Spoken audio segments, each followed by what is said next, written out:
বন্যা পরিস্থিতির কারণে সিলেট বিভাগের এইচএসসি, মাদ্রাসা ও কারিগরি পরীক্ষা আগামী ৮ জুলাই পর্যন্ত স্থগিত করে আদেশ জারি করা হয়েছে।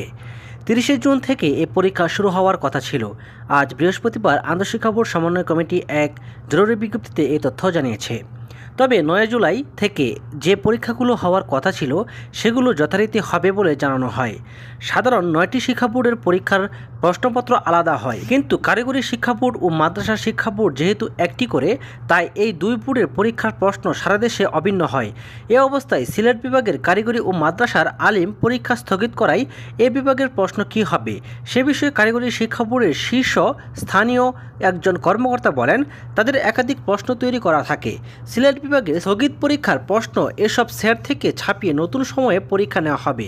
অনুরূপ ব্যবস্থা হবে মাদ্রাসার পরীক্ষার ক্ষেত্রেও। প্রিয় শিক্ষার্থী বন্ধুরা, এখানে দেখতে পাচ্ছ সেই বিজ্ঞপ্তিটি উল্লেখ করা হয়েছে। আমি লিঙ্কটি ডেসক্রিপশন বক্সে দিয়ে দিব, সেই লিঙ্কে তোমরা প্রবেশ করে এই বিজ্ঞপ্তিটি পড়ে নিতে পারবে। তো ভিউয়ার্স, এই ছিল আজকের ভিডিও। পরবর্তী নির্দেশনা এবং সকল প্রকার শিক্ষা সংক্রান্ত নিউজ পাওয়ার জন্য চ্যানেলটিকে সাবস্ক্রাইব করে রাখো। ধন্যবাদ সবাইকে। আসসালামু আলাইকুম।